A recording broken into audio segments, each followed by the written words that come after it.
Jake Morrison wiped the sweat from his forehead as he stared at the scanner readings on his ship's main screen. The numbers made no sense.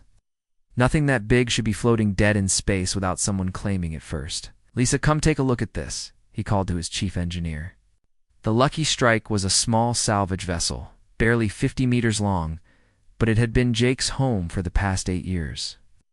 His crew of 6 people had pulled enough valuable scrap from dead ships to make a decent living in the outer systems. Lisa.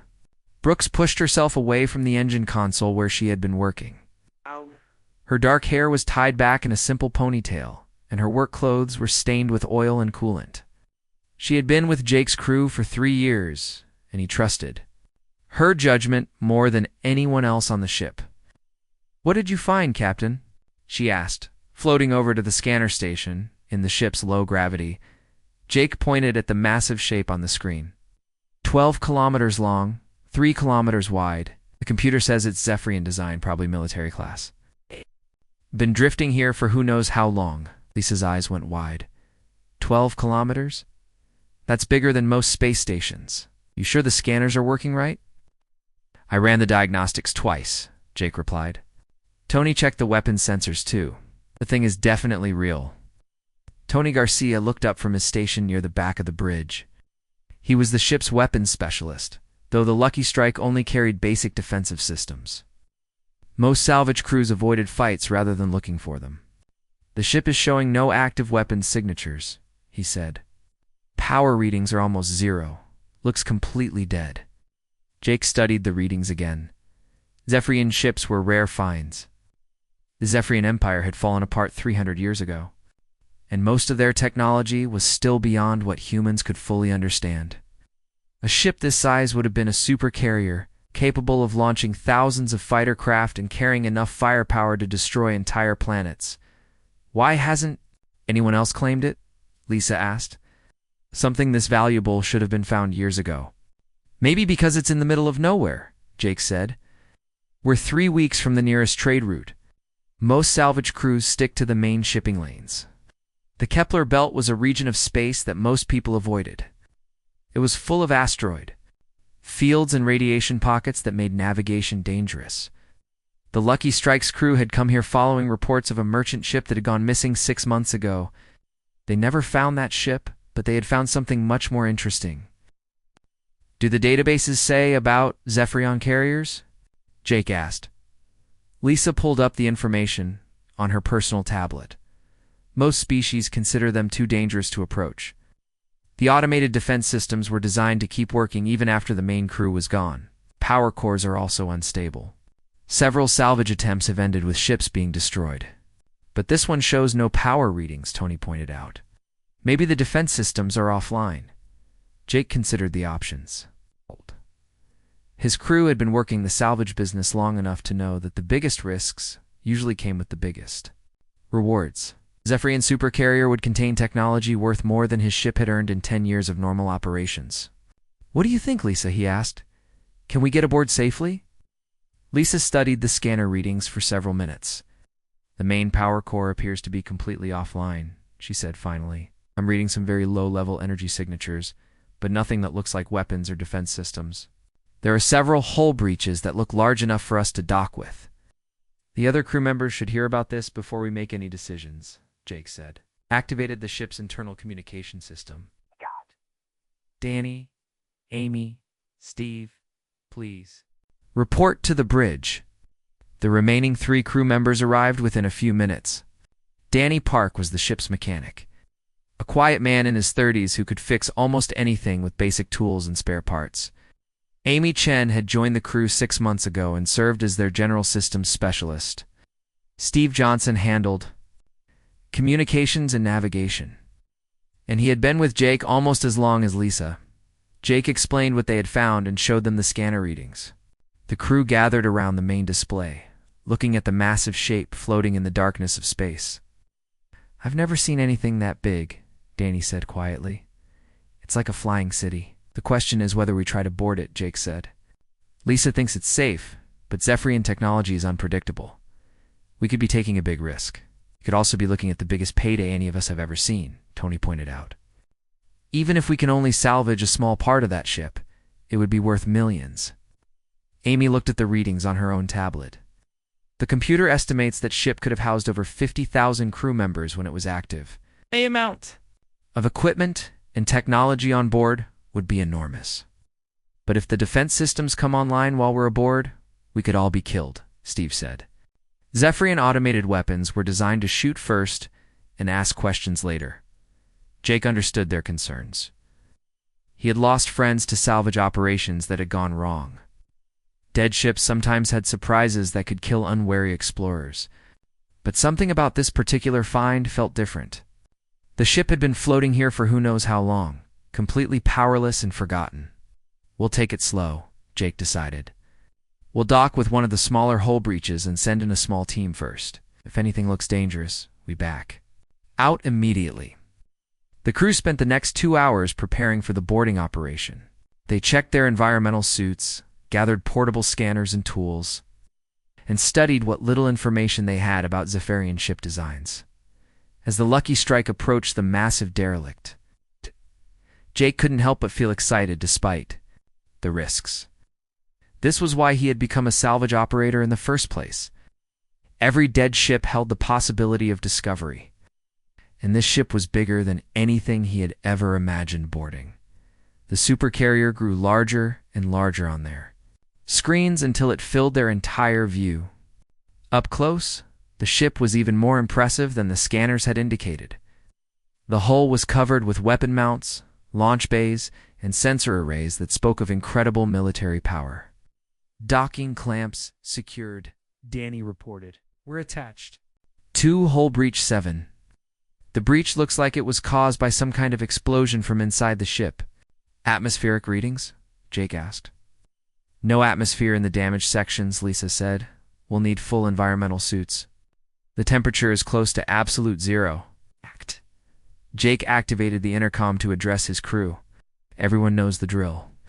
We go in slow, we stay together, and we don't touch anything we don't understand. Our first goal is just to see what we're dealing with. As they prepared to enter the alien ship, none of them could have imagined that they were about to discover something that would change their lives forever and puzzle the entire galaxy. The airlock hissed shut behind them as Jake's team entered the Zephyrian Supercarrier. Their helmet lights cut through the darkness, revealing corridors so wide that 4 people could walk side by side without touching the walls. The ceiling disappeared into shadows above their heads. This place is massive, Danny whispered over the comm system. His voice echoed strangely in their helmets. Jake checked his scanner readings. Stay close together. We don't know what kind of automated systems might still be working. They moved slowly through the first corridor, their magnetic boots clicking against the metal floor. The walls were covered with panels and displays that had gone dark centuries ago. Strange symbols covered everything, written in the complex Zephyrian language that few humans could read. Captain, Lisa said, stopping at a large panel near what looked like an intersection, getting some very weak power readings from this direction. She pointed down a corridor that stretched into darkness. How weak? Jake asked. Barely enough to power a small light, but it's consistent. Something is still running on this ship. Tony checked his weapon scanner. Still no signs of active defense systems. Whatever is drawing power, it's not weapons. The team followed Lisa's readings deeper into the ship. The corridors branched and twisted in ways that made no sense to human ship designers. Everything was built on a scale that seemed designed for beings much larger than humans. After 20 minutes of walking, they reached a large chamber with a high ceiling. In the center of the room stood a tall pillar covered with blinking lights. It was the first sign of active technology they had seen.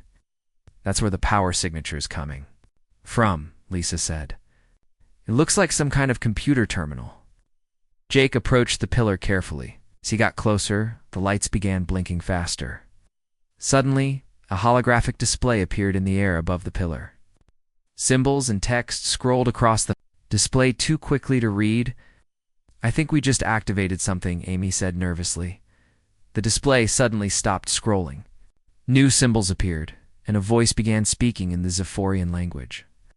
The words were deep and mechanical, like they were coming from a damaged speaker system. It's trying to communicate, Steve said. He pulled out a small translation device that could handle basic phrases in several alien languages. Let me see if I can understand any of this. The voice spoke again, and this time the translation device picked up a few words. Warning. Unauthorized. Identify. Purpose. Jake stepped closer to the pillar. Can you understand us? He asked clearly. The voice stopped. For several seconds there was only silence. Then new text appeared on the display, and the voice spoke again in broken English. Language. ... Recognized. Human. Speech pattern. ... Identified. You are ... Humans. Why are you here? The team exchanged glances. Jake decided to answer honestly. We are salvage operators. We found this ship drifting in space. Thought it was abandoned. Abandoned? ... Yes. Crew ... Gone. 300. Lone. I am. Designation, Harbinger 7. Ship. Artificial intelligence. Damaged ... Functional. Lisa stepped forward. Are there any dangers on this ship we should know about? Any automatic weapons or defense systems? Defense systems ... Offline. Main power ... Offline. Ship dying slowly. Hull damaged. Life support ... Cannot ... Repair. Act. Felt a mix of relief and sadness. Relief that they were safe, but sadness for the AI that had been alone for over 3 centuries. What happened to your crew? War ... Ended. Empire ... Fell. Crew ... Ordered to abandon ship. I was left ... To guard. But nothing left to guard. The AI's voice sounded almost lonely, though Jake wasn't sure if that was possible for a machine. He looked around the massive chamber and realized they were standing in what had probably been the ship's main computer center. Harbinger 7. He said, what is the condition of this ship? Can it be repaired? Ship ... Structure ... Failing. Power core ... Dead. But some systems ... Still work. Gravity generators ... Still function. Life support ... Could be ... Restored ... With repairs. Lisa's eyes lit up. The gravity generators are still working? That's incredible technology. Human ships use rotating sections for artificial gravity, but this ship is generating it directly. Yes, Harbinger 7 said. Gravity ... Tower source ... Unknown, not ... Dependent on ... Technology. Ancient ... Technology. Do not ... Understand. How it works. Tony frowned. If you don't understand how it works, how do you maintain it, or not? Maintain, system ... Maintains ... Itself. Very ... Advanced.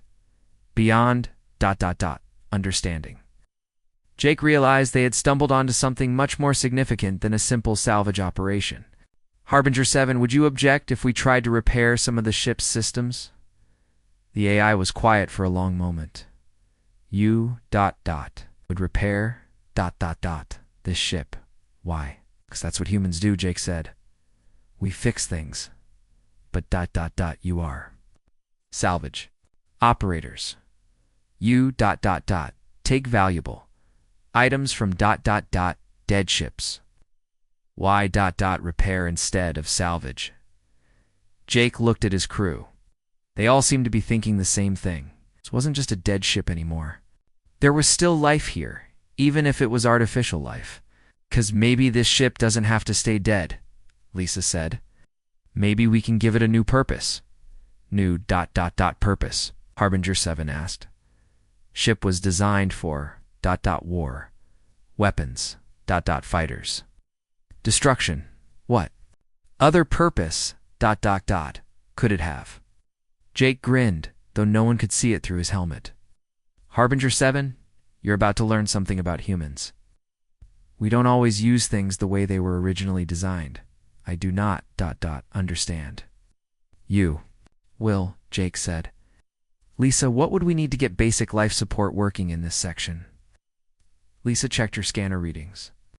The atmospheric processors are still intact, but they need power. If we could reroute some power from our ship, we might be able to get air and heat in a small area. Danny, what about the structural damage? Danny had been examining the walls and ceiling. The damage I can see is manageable. This ship was built to take a lot of punishment. Most of the hull breaches are in sections that aren't critical to the main structure. Steve, can you establish a better communication link with Harbinger 7? I think so. The AI seems to be adapting to our language pretty quickly. If I can interface our computers with the ship's systems, we might be able to improve the translation. Amy spoke up. Captain, what exactly are you thinking of doing? Jake looked around the massive chamber again. I'm thinking that a ship this size has possibilities that go way beyond salvage value. What if we could make it functional again? Functional? For what? Harbinger 7 asked. That's what we need to figure out, Jake said. But first, let's see if we can get you some better power and fix some of these damaged systems. You... would help... repair me. We'll try our best, Jake said. But I should warn you, humans have a tendency to think outside the box. Our solution might not be what you expect. Outside... the box? I... Do not understand this... expression. Lisa laughed. Don't worry, Harbinger 7. You'll understand soon enough. Humans are very good at finding new uses for old things. As the team began planning their repair work, none of them realized they were about to embark on a project that would completely change how the galaxy viewed both humans and the possibility of giving new life to things that others had written off as dead. 3 weeks had passed since Jake's crew began working on the Zephyrian Supercarrier. They had managed to restore basic life support to 5 sections of the ship, and Harbinger 7 was running better than it had in centuries. The AI had become increasingly curious about human methods of problem-solving. Captain Morrison, Harbinger 7, said through the ship's restored communication system. I have been monitoring your repair work. Your methods are... unusual. Jake was floating in zero gravity near a massive weapons bay, studying the launch systems that had once fired fightercraft into battle. How so? You repair systems by changing their purpose. The atmospheric processor in Section 7 was designed to create breathing air for warriors preparing for battle. You have modified it to support plant growth. Plants need air too, Jake said simply, and they give off oxygen. It's more efficient this way.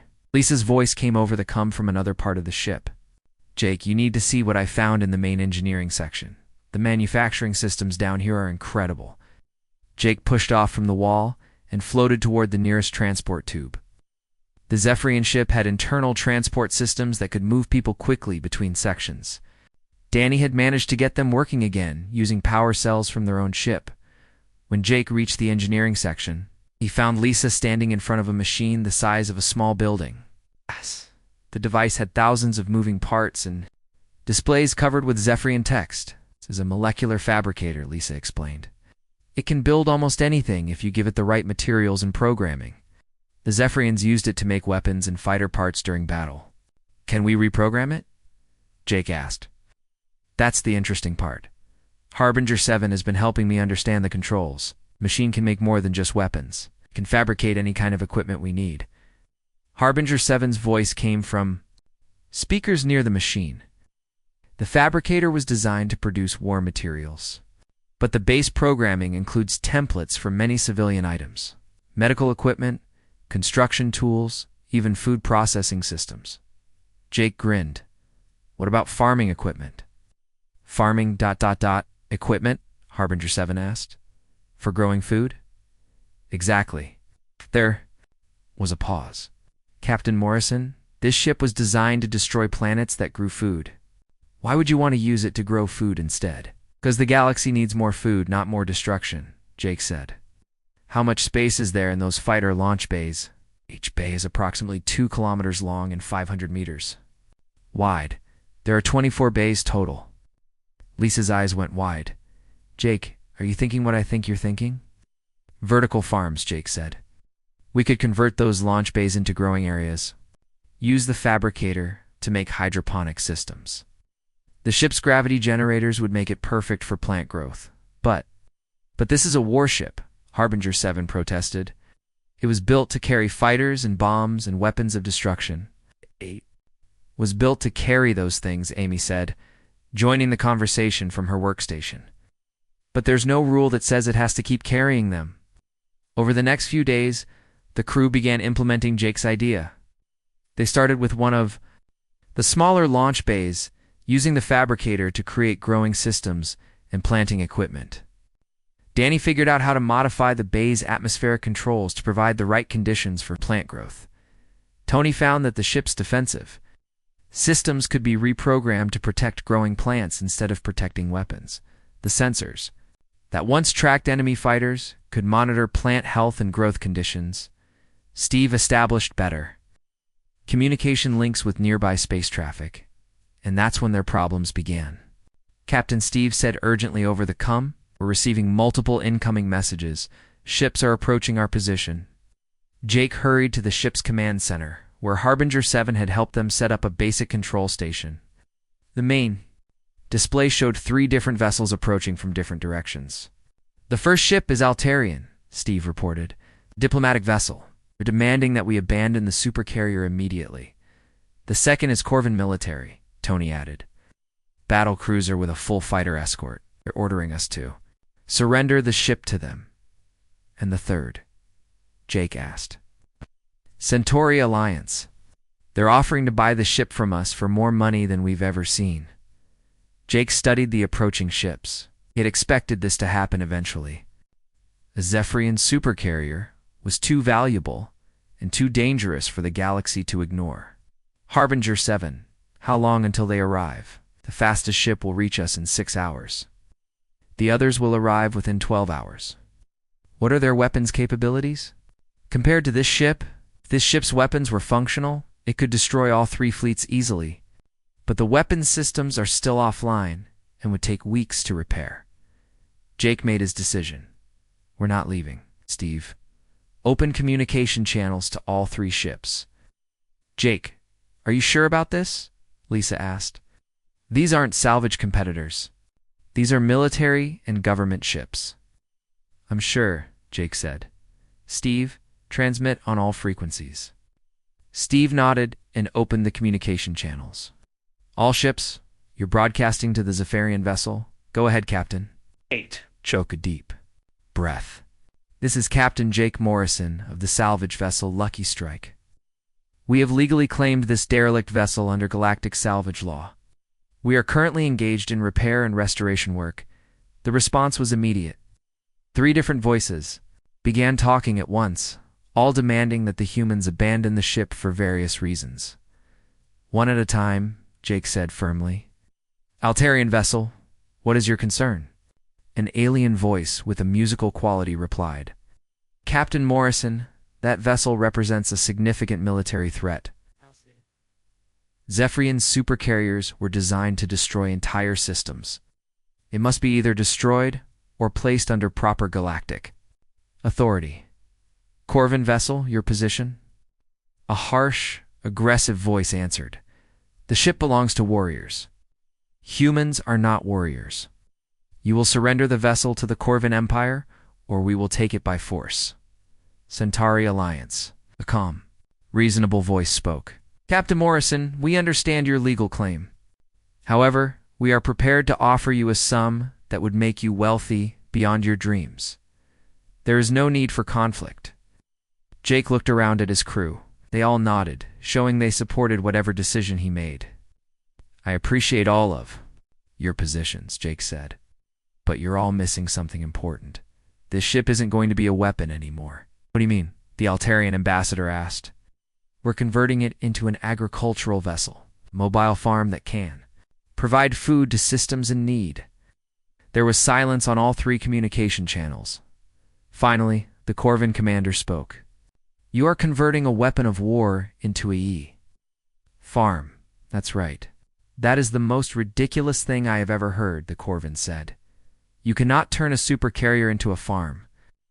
Jake smiled. "Watch us." The silence that followed was even longer than the first one. Finally, the Altarian ambassador spoke again. Captain Morrison, even if your intentions are peaceful, that ship could be converted back to military use. The threat remains, not if we remove all the weapon systems and replace them with farming equipment, Jake replied. This is impossible, the Corvin commander said. You are 6 humans with a small salvage ship. You cannot rebuild a supercarrier. Not rebuilding it, Jake said. We're giving it a completely new purpose, and we're not stopping our work. As the 3 fleets continued their approach, Jake's crew returned to their tasks. They had made their position clear. Now they would have. To prove that humans could do the impossible once again, the Corvin battlecruiser arrived first, just as Steve had predicted. Jake watched from the command center as the massive warship took position directly in front of the supercarrier. Smaller fighter craft spread out in attack formation around the larger ship. They're powering up weapons, Tony reported from his sensor station. It looks like they're serious about taking the ship by force. Harbinger 7, Jake said calmly. Are any of our defensive systems working? Weapons systems are. Still offline, the AI replied. However, the tractor beam arrays are functional. They were designed to capture enemy vessels during battle. Can you use them without hurting anyone? The tractor beams can be set to gentle capture mode. They will not damage ships, only redirect them, Jake nodded. Good, Tony. What's the status? On our first growing bay, the hydroponic systems are online. We've got our first crop of vegetables growing. The fabricator finished the harvesting equipment yesterday. Perfect. Lisa, are the supply drones ready? Lisa's voice came over the com from the manufacturing section. All ready, Captain. We've got 200 drones loaded with fresh food and basic supplies. The Corvon commander's voice crackled over the communication system. Human vessel, you have 1 hour to abandon the supercarrier. If you refuse, we will board by force. Understood, Jake replied. But we're not leaving. 2 hours later, the Corvin fighters began their attack run. Jake watched as the small craft approached the supercarrier at high speed, preparing to dock. With the ship's hull, Harbinger 7, activate the tractor beams. Gentle setting only. Activating tractor beams, the AI confirmed. The effect was immediate. The attacking fighters suddenly found themselves caught in invisible fields of force. Instead of crashing into the supercarrier's hull, they were gently redirected away from the ship. The pilots tried to break free, but the tractor beams were too strong? What is happening? The Corvan commander demanded. Release our fighters immediately. They're not being hurt, Jake said. Just redirected. Lisa, launch the supply drones. Throughout the supercarrier, launch tubes that had once fired. Missiles and torpedoes now opened to release something completely different. Hundreds of small drones emerged from the ship, each one carrying containers of fresh food and supplies. The drones didn't attack the Corvin ships. Instead, they approached peacefully and began attaching supply containers to the hulls of the fighters and the main battlecruiser. Each container was labeled with simple pictures showing food, water, and medical supplies. What are these drones doing? The Corvin commander asked, confusion clear in his voice. They're delivering supplies, Jake explained. Fresh vegetables, clean water, and medical equipment. When did your crew last have fresh food? There was a long pause. Our last supply run was 3 months ago. We have been eating preserved rations. Well, now you have fresh vegetables. The containers also include fruits and some basic medicine. The Altarian diplomatic vessel arrived while the Corvin fighters were still caught in the tractor beams. The musical voice of the ambassador came over the communication system. Captain Morrison, we can see that you have disabled the Corvin attack force. Are you holding them prisoner? Not at all, Jake replied. They're free to leave anytime they want. We're just making sure they don't crash into our ship while we're giving them supplies. Supplies, food, water, medical equipment, the same things we'll offer to anyone who needs them. The Centauri vessel arrived last, taking position at a safe distance from both the supercarrier and the Corvin ships. The calm voice of their representative joined the conversation. Captain Morrison, we are prepared to increase our offer for the purchase of this vessel. We can offer enough credits to buy an entire fleet of modern ships. I appreciate the offer, Jake said, but we're not selling. Then what exactly are you planning to do with a 12-kilometer warship? We're going to use it to help people. Harbinger 7. Show them the first growing bay. The AI activated the ship's external cameras and broadcast the images to all three fleets. The cameras showed the interior of what had once been a fighter launch bay, where military craft had once prepared for battle. Rows of green plants now grew under artificial lights. Automated systems moved between the plants, tending to their needs. You have turned a weapons bay into a farm, the Altarian ambassador said, wonder in his voice. That's just the beginning, Jake said. We're converting the entire ship. 24. Growing bays, manufacturing systems that make farming equipment instead of weapons, and supply drones that deliver food instead of bombs. This is impossible, the Corvin commander said. You cannot change the nature of a warship. We're not changing its nature, Jake replied. We're giving it a new purpose, a better purpose. Danny's voice came over the cum from the engineering section, Captain.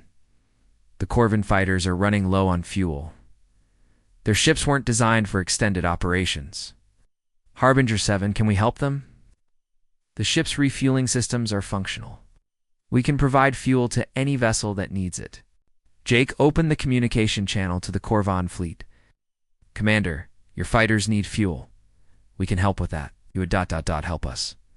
After we tried to attack you, you tried to attack us because you thought we were a threat? Or not?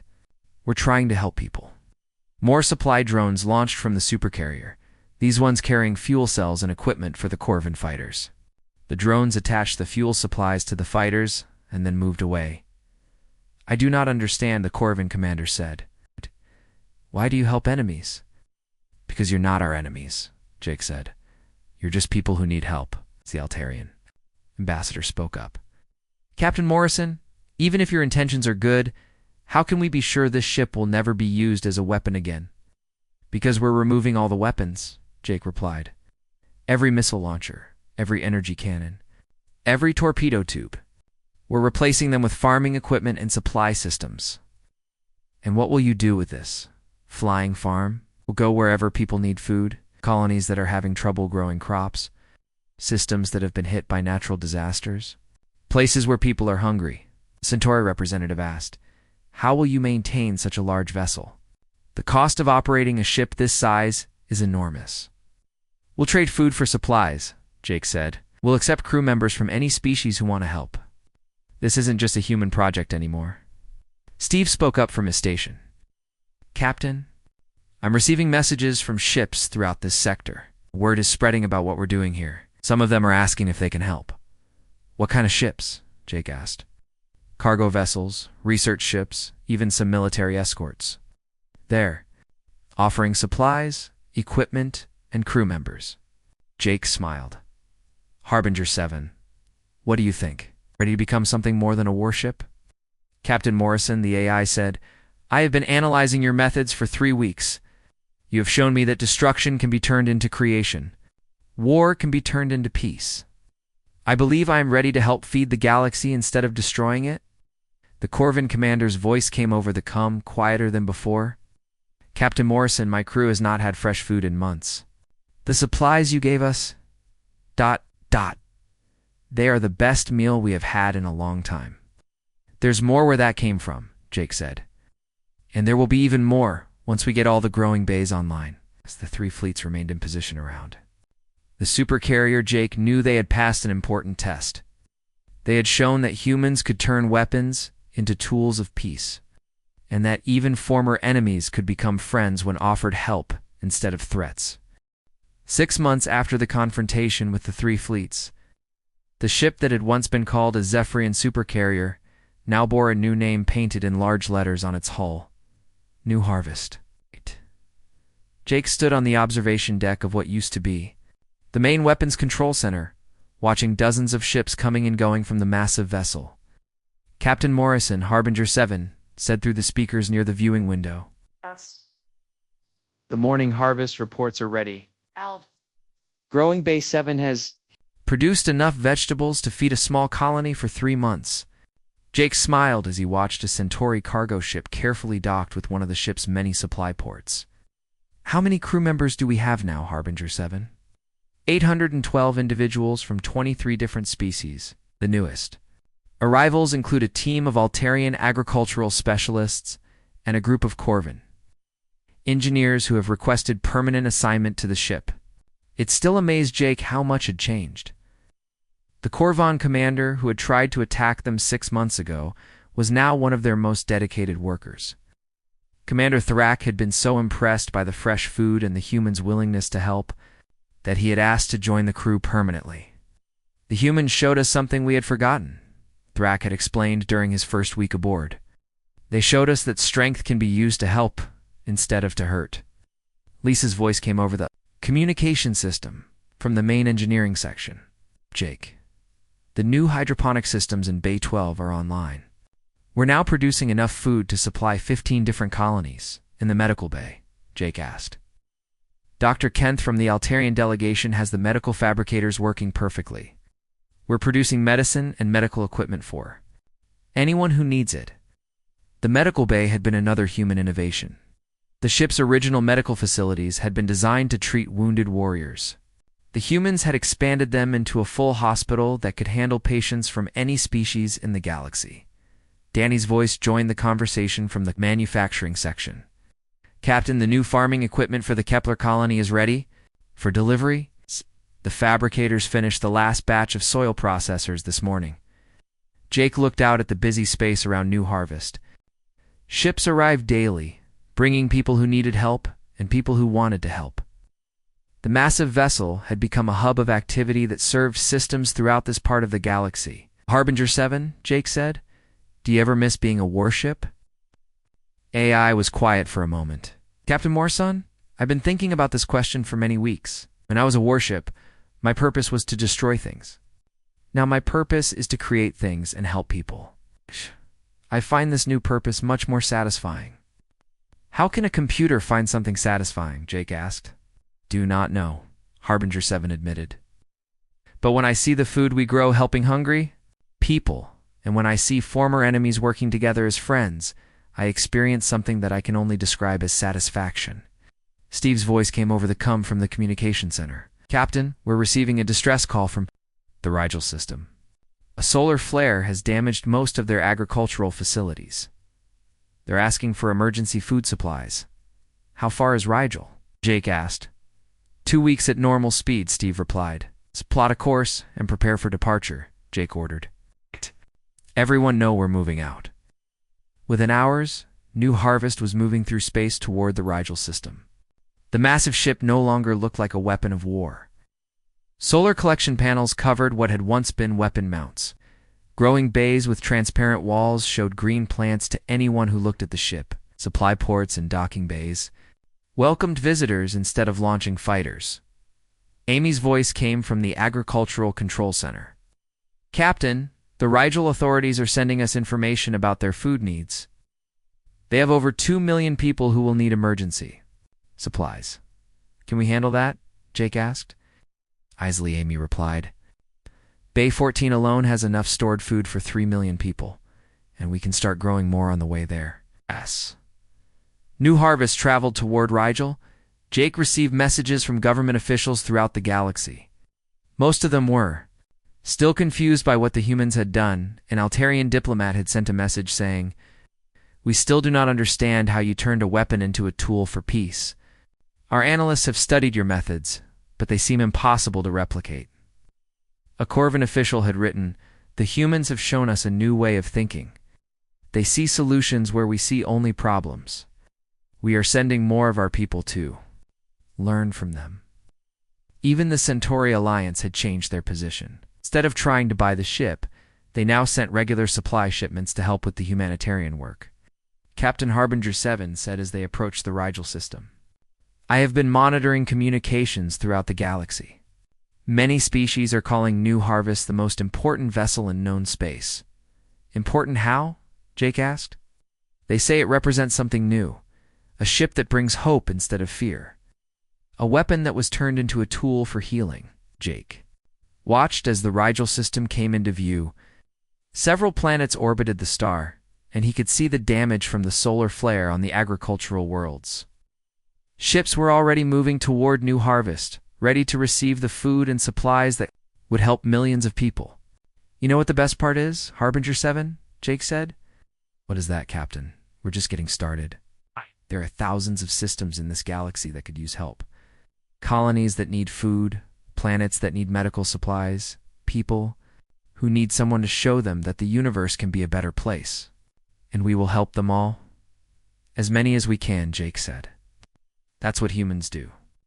We don't give up, and we don't stop helping. Tony's voice came from the Supply Coordination Center. Captain, the first Rigel ships are docking now. They're asking how they can ever repay us for the help. Jake smiled. Tell them they can repay us by helping someone else when they get the chance. That's how we make the galaxy a better place. One person helping another. As New Harvests began distributing food and supplies to the grateful people of Rigel, news of their work spread throughout the galaxy. Other species watched in amazement as the humans continued to do what seemed impossible. A weapon designed to destroy entire worlds had become a source of life and hope. A ship built for war had become an instrument of peace. And at the center of it all were 6 humans who had refused to accept that things had to stay the way they were built. The humans, one alien diplomat wrote in his report, continue to confuse and amaze us. They took a supercarrier and turned it into the galaxy's greatest humanitarian vessel. We still don't understand how their minds work, but we are grateful that they think the way they do. Jake stood on the observation deck, watching as people from dozens of different worlds worked together to help those in need. This was what humans were meant to do, he thought. Not to conquer or destroy, but to help and to heal. Harbinger 7. He said, what's our next destination after Rigel? There are 17 systems requesting assistance, Captain. Where would you like to go? Jake grinned. Wherever we're needed most. We've got work to do.